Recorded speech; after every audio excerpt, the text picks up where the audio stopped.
왜 긴장을 하는지 보자고요. 요거 이제 누적 손실입니다. 뭐 계산해보면 이렇게 나올 거예요. 자, 내 계좌가 3,000불에 가까운 3,080불인데, 6월 9일날 보니까 또 빠집니다. 선물 가격이 또 빠져요. 6월 9일에 마지막 결제 가격이 393.3으로 그 전날 대비 얼마가 빠져요? 그 전날 대비 2.1불이 빠지죠. 1아운스당 2.1불이 빠져요. 그러면 나는 200아운스를 사기로 했으니까 두 계약, 한 계약이 100아운스라고 했어요. 420불이 빠지는 거예요. 내 계좌에서. 근데 420불이 빠지면 어떻게 됩니까? 그 전날 계좌가 3,080불로 3,000불을 간신히 넘기는 간당간당한 상황인데 3,000불이 깨지겠죠. 3,000불이 깨지는 그 순간 증권회사 선물회사로부터 전화가 올려오는데 그 전화가 뭐예요? 마진콜이다. 자, 당신의 유지증거금 최소한 3,000불을 유지해야 되는 그 마지노선이 깨졌으니 추가로 증거금을 더 채워 넣으십시오. 근데 얼마나 더 채워 넣느냐? 그거는 깨진 거에 따라서 다른데 오늘 중요한 거는 개시증거금 수준으로 채워 넣어야 됩니다. 그러면 지금 이날 420불이 빠져나가니까 3,080에서 420이 빠져나가면 얼마입니까? 2,660이 나오죠, 이게? 그러면 2,660을 유지증거금 수준이 3,000불에 맞춰서 340불만 채워넣는 게 아니고 이렇게 마진콜을 당해서 추가로 증거금을 채워넣으면 개시증거금의 수준인 4,000불까지 채워넣어야 되는 거예요. 항상. 그럼 4,000불을 채워넣을, 지금 요만큼이 420이 빠져나가니까 3,080에서 지금 잔고가 2,660이 돼서 마진콜을 당했는데 얼마를 더 집어넣어야지 4,000불이 돼요? 1,340불을 더 집어넣어야지 4,000불이 되죠? 1,340불. 요 1,340불이 뭐다? 이게 변동 증거금입니다. 여러분, variation margin이라는 거 배웠었죠? 지난 시간에. 이 1,340불이 변동 증거금이 되는 거예요.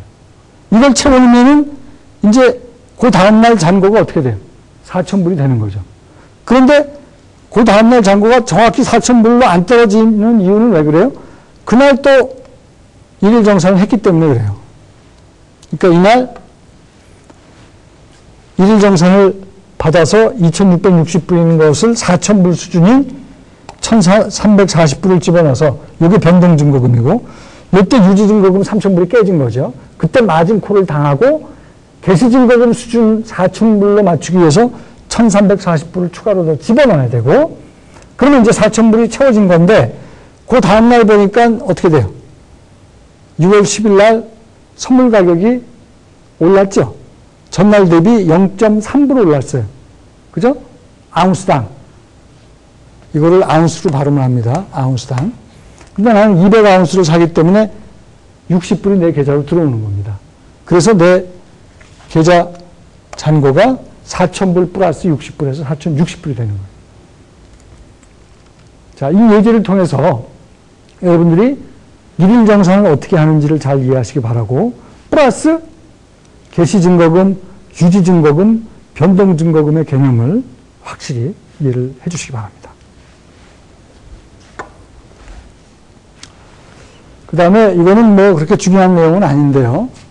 통상 이제 증거금, 우리는 이게 다 전산화되어 있고 유럽에 있는 선물거래소도 다 전산화되어 있기 때문에 이거를 사실 뭐 뺄까 하다가 집어넣습니다. 근데 미국의 경우는 오픈 아웃크라이 시스템이기 때문에 중간에 사람들이 전산화가 안 돼서 거래되는 곳이 많기 때문에 얘기를 집어넣은 건데, 통상 증거금이 이제 청산소로 흘러 들어가는데, 그 중간에 이제 반드시 클리어링 멤버를 거쳐서 흘러 들어가게 돼 있어요. 그래서 여러분들이 이제 증거금을 더 집어넣고 일일 정산 과정을 통해서 뭐 유지증거금이 깨졌을 때는 뭐 또 변동증거금 집어넣고 이런 것들을 반드시 클리어링 멤버를 통해서 이루어져야 되기 때문에 이거를 직접 상대해도 좋고 또는 클리어링 멤버가 아닌 경우에는 이 사람이 대신 클리어링 멤버를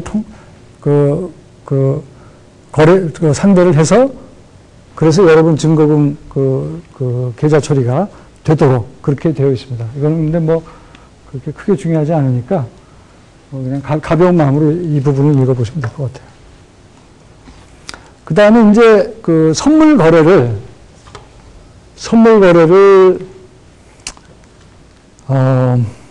두 가지 방법으로 정산할 수가 있는데요. 하나는 선물 거래를 클로즈 한다는 의미는 선물 거래를 정산한다는 의미예요. 어떻게 선물 거래가 정산이 되느냐? 하나는 만기까지 기다려서 선물 계약이 뭐라고 그랬어요? 지금 약속하고 그 약속을 이행하는 거다. 그 약속을 이행하는 방법이 하나 있어요. 그죠? 그게 딜리버리입니다. 기초자산을 얼마에 이만큼 사기로 팔기로 약속했으면 기초자산을 딜리버리하고 돈 받으면 되는 거예요. 그죠? 사기로 한 사람 돈 주고 딜리버리 받으면 되는 거고. 그러니까 만기 이전에 정산이 안 되면 만기날 가서 약속 이행을 하면 정산이 되는 건데 그 얘기를 지금 처음에 설명을 한 거고 그 약속된 대로 물건 전달하는 게 이행이 돼야 된다는 얘기고 근데 이제 재밌는 얘기가 만약에 물건을 전달하는 방법이나 그 물건의 내용에 있어서 여러 가지 대안이 있을 때 선택할 수 있는 권리는 누가 갖느냐? 파는 사람이 갖습니다. 이건 뭐 여러 가지 이유가 있는데 일단 관행으로 생각하세요. 선물 거래에 있어서 만기일까지 기다려서 그 약속 이행을 할 때 약속 이행을 하는 과정에서 뭐 여러 가지 대안이 있을 수가 있어요. 그런 것들은 이제 여러분들 예제를 통해서도 확실히 알게 되는데 그럴 때 그 여러 가지 대안의 선택권은 사는 사람이 아니라 파는 사람이 갖게 된다. 그래서 그게 이제 뭐라는 것입니다. When there are alternatives about 무엇이 전달될 것인지. 금리 채권의 경우 여러 종류의 금리가 있을 수 있어요. 그 중에 어떤 금리를 어떤 채권을 전달하느냐는 거는 누가 결정해? 파는 사람이, 사는 사람이 아니라.